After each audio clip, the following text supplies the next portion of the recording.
এই পৃথিবীতে যে মানুষ যে থাকতেছে, এই থাকাটা কতটা নিষ্ঠুর এটা পৃথিবীর খুব কম মানুষই উপলব্ধি করতে পারে। কতটা নিষ্ঠুর আপনার পিতাকে দিয়ে বুঝাই।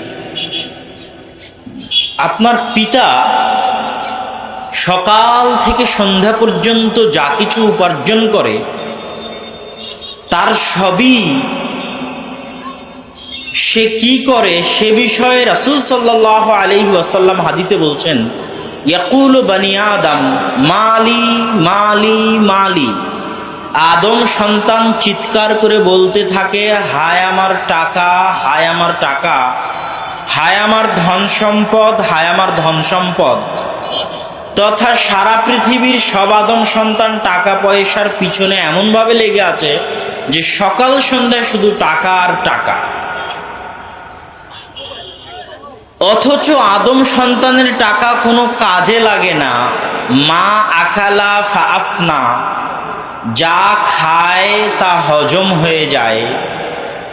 মা লাবিসা ফাআবলা, যা পরিধান করে তা পুরাতন হয়ে যায়। মানুষ টাকা দিয়ে পৃথিবীতে দুটো জিনিস সবচেয়ে বেশি করে, এক হয় কিছু খায়, না হয় পোশাকের কাপড় কিনে, তাই নয় কি? তো আপনি সকালে যেটা খেয়েছিলেন সেটা কি এখন আছে? আজ থেকে 10 বছর আগে যেটা খেয়েছিলেন সেটা আছে? ছোটবেলায় যে জামা কিনেছিলেন সেই জামা এখন আছে? আজকে যেটা পরে আছেন এটা 10 বছর পর থাকবে? তাহলে মানুষ তার সমস্ত টাকা দিয়ে হয় খাবারের জিনিস কিনে, চাল ডাল ভাত লবণ বেগুন, অথবা তার পরিধেয় বস্ত্র ক্রয় করে, কিন্তু যা খায় তা হজম হয়ে যায়। জিহ্বার এই নলা অতিক্রম করা মাত্রই ওই খাবারের সকল স্বাদ শেষ হয়ে যায়, তার কোনো স্বাদ বাকি থাকে না। সারাদিন পরিশ্রম করে যে খাবারটুকু তৈরি করা হলো, ওই খাবারটুকুর স্বাদ ততক্ষণই ভোগ করা যায় যতক্ষণ মুখের মধ্যে থাকে। সেটা 1 থেকে 2 সেকেন্ড, 4 থেকে 5 সেকেন্ড, তারপরে নিচে নেমে যাওয়ার পরে কিন্তু আর কোনো স্বাদ আর বাকি থাকে না।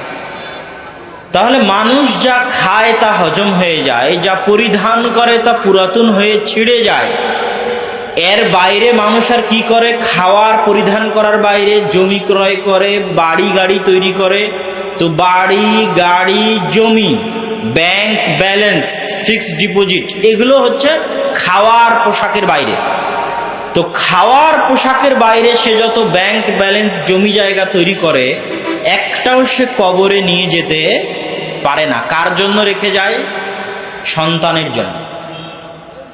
এবং তার মৃত্যুর সাথে সাথে তার সন্তানেরা তার ওই রেখে যাওয়া ধন সম্পদ নিয়ে মারামারি শুরু করে, গন্ডগোল শুরু করে, ঠিক যেমন আপনি আপনার পিতার রেখে যাওয়া ধন সম্পদের ক্ষেত্রে করেছিলেন। তাহলে এই লোকটা সারা দিন আজীবন পৃথিবীতে বসবাস করে কি সাথে করে নিয়ে পরকালে গেল? কি যা খেলো তা হজম করলো, যা পরিধান করলো তা পুরাতন হয়ে গেল, যা জমি জায়গা ব্যাংক ব্যালেন্স করলো তা সন্তান সন্ততি আত্মীয় স্বজন স্ত্রী পুত্র ভাগ করে নিল। তাহলে জীবন শেষে যখন সে যাচ্ছে তখন তার সাথে কি থাকতেছে, কি সে সাথে করে নিয়ে যাচ্ছে? এটাই হচ্ছে জীবনের সবচেয়ে নিষ্ঠুর বাস্তবতা। রাসূল সাল্লাল্লাহু আলাইহি ওয়াসাল্লাম আরেক হাদিসে বলেন, ইয়াতবাউল মাইয়িত সালাসা, 3টা জিনিস একজন মৃত্যুবরণকারী ব্যক্তির অনুসরণ করে: তার ধন সম্পদ, তার পরিবার পরিজন এবং তার আমল। তার ধন সম্পদ এবং পরিবার পরিজন তাকে কবরে রেখে দিয়ে ফিরে চলে আসে, একমাত্র তার সাথে বাকি থাকে তার আমল। আর তার মৃত্যুর পরে 3টে জিনিস থেকে সে উপকার পেতে পারে: 1 ওয়ালাদুন সালেহ, সৎ সন্তান। সৎ সন্তান পৃথিবীর সর্বশ্রেষ্ঠ সম্পদ। কোটি টাকা, লাখ টাকা, লাখো কোটি টাকার চাইতেও দামি সম্পদ কি বলেন তো? সৎ সন্তান, যে আপনার মৃত্যুর পরে আপনার জন্য দোয়া করবে। 2 এমন ইলম, এমন জ্ঞান সে পৃথিবীতে রেখে গেছে, যেই জ্ঞান তাকে উপকার দিবে, যেই জ্ঞান মানুষকে উপকার দিবে। 3 সাদাকাতুন জারিয়া, এমন সাদাকা, অর্থনৈতিক সাদাকা সে করে গেছিল দুনিয়াতে, যা যুগ যুগ থাকবে, আর সেই সাদাকার নেকি সে কবরে বসে পেতে থাকবে। যেমন ইমাম বুখারী রাহিমাহুল্লাহ সহিহ আল বুখারী লিখেছেন, এখন সারা পৃথিবীর এমন কোনো মুসলিম দেশ, এমন কোনো আলেম ওলামা নাই যেখানে সহিহ বুখারী পড়া হয় না, তাই নয় কি? তাহলে ইমাম বুখারীকে প্রত্যেকটা সহিহ বুখারী পড়ার নেকি পাচ্ছেন না? অবশ্যই পাচ্ছেন। এটাই হচ্ছে ইলম, এমন জ্ঞান যা পৃথিবীবাসীকে উপকার দিবে। আর এমন সাদাকা জারিয়া, ওই যে উসমান রাদিয়াল্লাহু তাআলা আনহু যে খেজুরের বাগান দান করে গেছিলেন আল্লাহর রাস্তায়, তো উসমান রাদিয়াল্লাহু তাআলা আনহুর ওই খেজুরের বাগান এখনো আছে, এবং ওই খেজুরের বাগানের উৎপাদিত টাকা উসমান রাদিয়াল্লাহু তাআলা আনহুর নামের ব্যাংক অ্যাকাউন্টে জমা হয়, এবং সেখান থেকে ফি সাবিলিল্লাহ ব্যয় হতে থাকে সরকারি তত্ত্বাবধান। ওই খেজুরের বাগানও আছে, খেজুরের বাগানের ইনকাম ব্যাংক অ্যাকাউন্টে জমা হয়, তার নামেরই ব্যাংক অ্যাকাউন্ট ওসমান ইবনে মাদউন, এবং সেখান থেকে সরকারি তত্ত্বাবধানে আল্লাহর দ্বীনের কাজের জন্য ব্যয় হয়। তো উসমান রাদিয়াল্লাহু তাআলা আনহু কোথায় 1400 বছর আগে দান করেছিলেন, তার নেকি কি তিনি এখনো পাচ্ছেন না? পাচ্ছেন।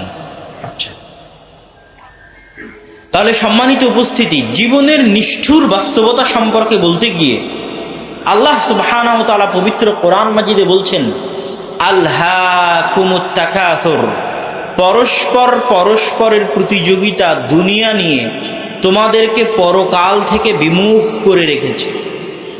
হাত্তা যুরতুমুল মাকাবির, তোমাদের এই পারস্পরিক প্রতিযোগিতা ততদিন চলতে থাকবে যতদিন তোমাদের মুখে কবরের মাটি না পড়বে, তোমাদের পেটে কবরের মাটি না পড়বে, ততদিন এই প্রতিযোগিতা তোমাদের চলতে থাকবে। কখনো নহে অসম্ভব, কাল্লা সাউফা তা'লামুন, অবশ্যই তোমরা জানতে পারবে, নিশ্চিত জানতে পারবে। আইনাল ইয়াকিন, চোখে বাস্তবে দেখার মতো করে জানতে পারবে। সুম্মা লাতুসআলুন্না ইয়াউমাইযিন আনিন নাঈম, আর যেই দিন তোমরা এই পৃথিবীর বাস্তবতা জানতে পারবে, সেই দিন এই পৃথিবীতে ভোগ করা প্রত্যেকটা নেয়ামত সম্পর্কে তোমাদেরকে কিয়ামতের মাঠে জিজ্ঞাসা করা হবে। রাসূল সাল্লাল্লাহু আলাইহি ওয়াসাল্লাম একদিন ক্ষুধার্ত অবস্থায় বাড়ি থেকে বের হলেন। ক্ষুধার জ্বালায় বাড়ি থেকে বের হওয়ার পর দেখেন আবু বকর রাদিয়াল্লাহু তাআলা আনহু বাড়ি থেকে বের হয়েছে আল্লাহ রাসূল অসময়ে। যে আল্লাহ রাসূল বলেন, আবু বকর তুমি অসময়ে যে, দুপুরবেলা আয-যাহিরা, আল্লাহ রাসূল বাড়িতে খাবার নাই, খাদ্যের সন্ধানে বের হয়েছি।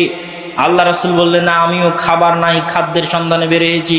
দেখতে দেখতে দেখা গেল ওমর রাদিয়াল্লাহু তাআলা আনহু বের হলেন, তিনজনেই খাবার নাই, খাবারের অপরাধ থেকে বাঁচিয়ে দিয়েছিলেন।